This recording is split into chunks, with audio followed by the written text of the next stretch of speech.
have a look to this question.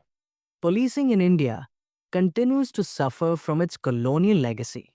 Critically examine the key challenges in police reforms and suggest measures to transform the police into a true instrument of service in a democracy. If you are a UPSC aspirant, this question may look familiar. It sits at the heart of GS Paper 2, Governance and Polity, and also touches GS Paper 4, Ethics and Integrity, because policing is not just about law and order, it is about trust, fairness, accountability, and service to citizens. Today, we are going to break this complex topic into a story, tracing the evolution of policing in India, understanding the key challenges and systemic gaps, and exploring reforms and solutions recommended by committees, Supreme Court judgments, and modern policing innovations. By the end of this video, you will not only have a clear understanding, but also be ready to attempt the question yourself. So let's begin our journey to understand why policing in India is still struggling and what steps can transform it into a truly democratic, service-oriented institution.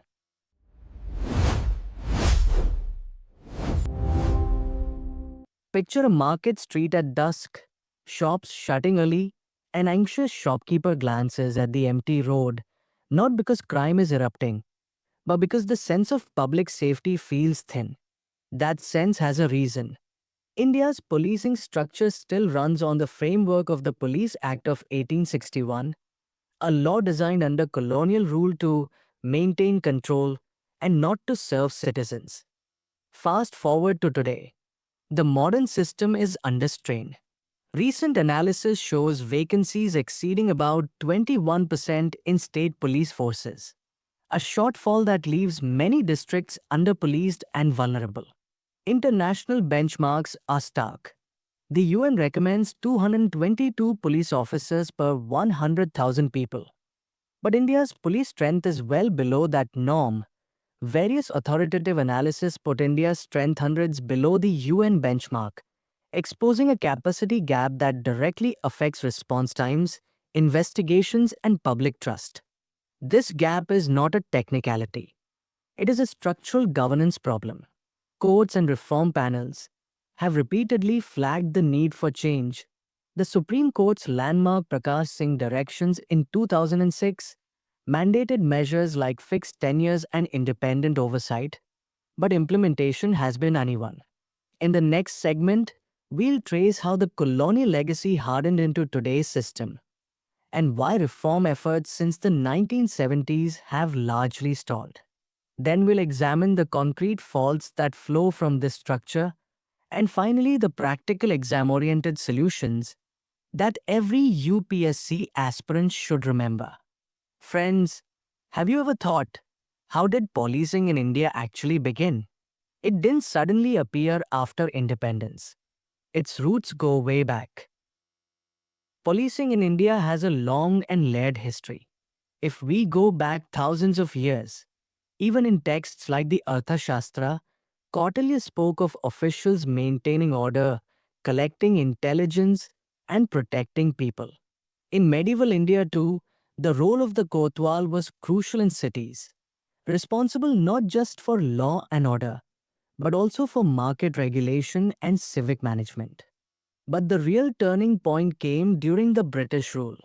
After the revolt of 1857, the colonial government felt the urgent need for a strong and centralized police.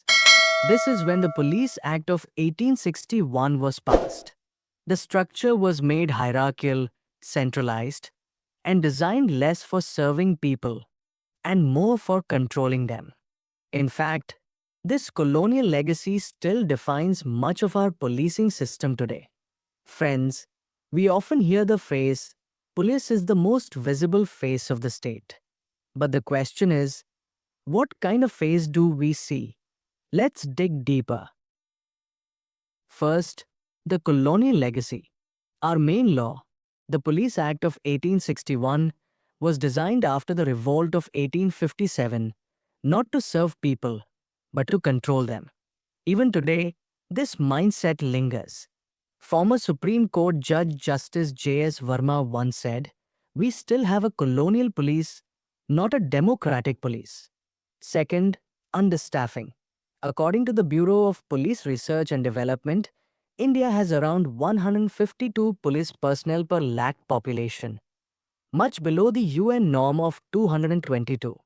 In some states, vacancies cross 30%. No wonder one constable often ends up doing the work of three. Third, political interference. The Supreme Court in the famous Prakash Singh versus Union of India case, 2006, warned that frequent transfers and political control erode professionalism. Yet, even after these directives, compliance by states remains patchy. Fourth, training and modernization gaps. NCRB data shows a surge in cybercrime cases, over 65,000 in 2023 alone. But how many police stations have dedicated cyber units or forensic labs? The mismatch is huge. Fifth, custodial violence and human rights concerns. NCRB 2022 data recorded 175 deaths in police custody in a single year. Remember the tragic Tuticorin case of 2020 in Tamil Nadu, where a father-son duo died after custodial torture. Cases like this shake public faith in the very institution meant to protect them. And finally, public perception. Our 2019 survey by the Center for the Study of Developing Societies found that nearly half of Indians fear approaching the police. For the marginalized, the police often symbolize harassment rather than protection. Hence, the issues are not abstract. They are visible, measurable, and deeply affect India's democracy. Unless we tackle them head on, the police will remain trapped between being a force of control and a service of trust. So, friends, the problems in policing are deep, but they are not new. The bigger question is, what can be done? Fortunately, the solutions have been discussed for decades. First, implementing Supreme Court directives. In the Prakash Singh judgment, 2006, the Supreme Court gave 7 clear guidelines. Few of them are fixed tenure for DGPs, establishment of state security commissions, police complaints authorities, and separation of law and order from investigation. Yet, even after almost 20 years, only a handful of states have fully complied.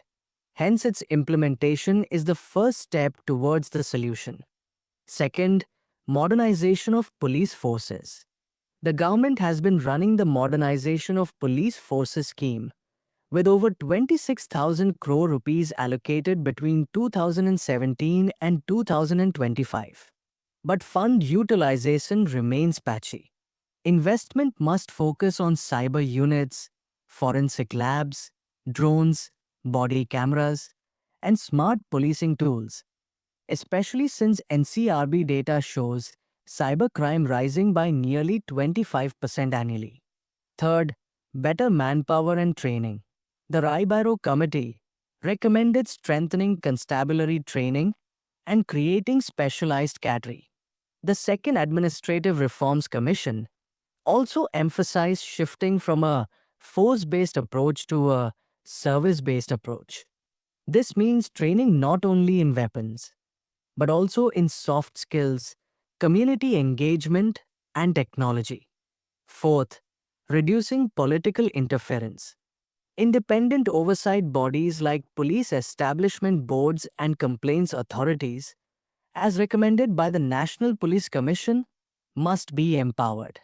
Without autonomy, professionalism cannot flourish. Fifth, community policing.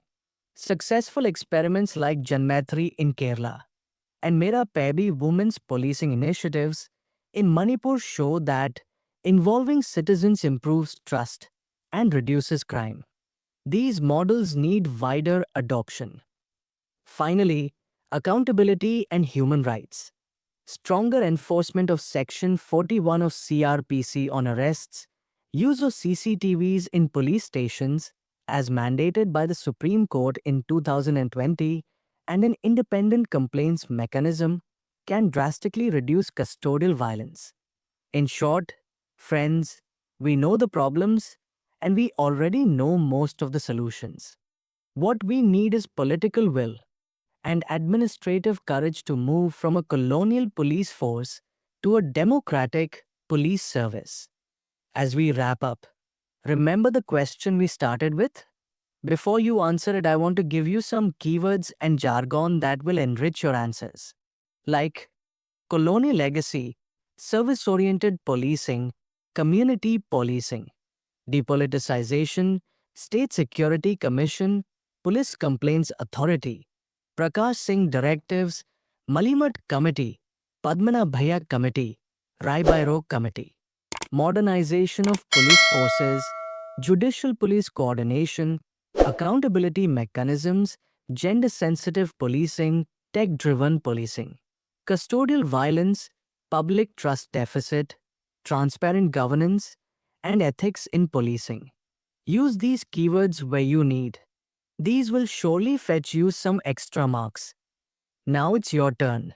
Pause the video, take a sheet, and draft your answer using these points. Use the keywords, link it to governance and ethics, and try to critically analyze challenges with solutions. This practice will give you a strong edge in your mains examination. If you found this video useful, don't forget to like, share with your fellow aspirants, and subscribe for more UPSC mains focus content. Stay curious, stay informed, and keep building your IS edge. Meet you in the next episode. Till then, this is GS Master shining off.